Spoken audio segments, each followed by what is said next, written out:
Well, we've had plenty of time off. Now it's time to do the always embarrassing colt seasoning, but we all have to do it, so here we go. Rodeo Road in Lubbock, Texas.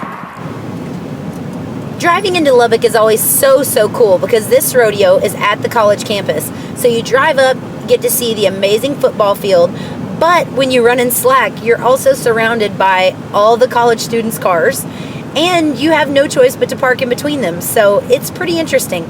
We're gonna take you guys into the parking lot so you can see just what we mean. As you park in, there's no place to tie your horses. So you come up on the Citibank Auditorium, and that's right next door to the arena where we'll be running barrels. So as you look in here, you'll see they've transformed the whole college campus into the rodeo parking lot. It's so much fun to run at this rodeo. I wish I wasn't up in slack because the perfs are really fun. But you can see, it's quite the cluster at Lubbock to come in and park in between all the college student cars. I'm sure they are trying to figure out exactly what's going on. But the Little Red Dome is the building where they've run the rodeo at for years and years.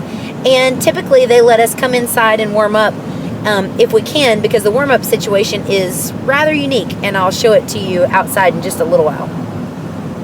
Okay, time for your bird's eye view of the alleyway. It's really unique because it goes straight downhill, looks like a tunnel. That gate right there that man's holding, the Wrangler gate, is going to be shut when we run out so that we have a place to stop safely instead of running out onto the concrete. But this is the bird's eye view of the alleyway so you guys can see what it looks like from the barrel racer perspective. Now the crazy part is where we warm up. This is bananas. So this is all out here, this is behind the alleyway, and this is all on concrete. Yes, that's the warm-up pin. We are on the highway and there's a collision right there. It is so wild. There's just a patch of dirt and let's run barrels. I knew some girls that had trouble with the ground just before they went in based on their comments coming out. You have to take those all with a grain of salt and just adjust your riding as you see fit. For Nefertiti, I knew that she had been run on this kind of stuff before, so I just sat down a lot earlier so that she could handle the ground. It made for a run that wasn't nearly as fast as it could have been, but at least I didn't put her in a position to get us hurt. I let her step off a little bit on the second so I wouldn't have her make that big move behind the third that might put us in jeopardy. And although we didn't clock right exactly where we wanted to, we made a good, clean, safe run, and I'm super proud of my horse. This rodeo week is flying by, and the next stop is Nacogdoches. It's a really great covered pin, and we're going to try our luck with Razor. He's my 6-year-old Dash for Perks bred gelding that I got off the racetrack. He'd never won a dime in barrel racing before I got him, so I took the time, put all the hard work, and dedicated many hours to him, and now I get to play with him at the pro rodeos, which I'm so excited about. We're finally at this point, so if you've got a colt at home that just needs a little bit of work, just know I've paved the trail. Go ahead and put in the hard work. It actually does pay off, even though it's insanely frustrating. He did so good, we're currently in the money at Nacogdoches. Probably won't hold, but we're excited to see if it does.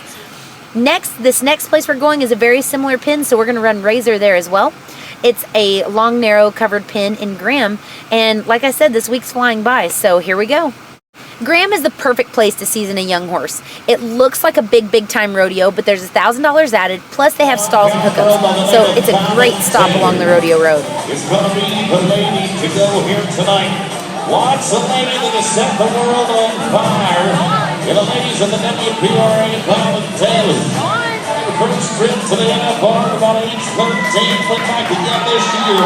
She's always runs the most trust, and I'll tell you, 16:33 on the run, 16:33. Razor will make one more run on Rodeo Road before we head out west to the California rodeos.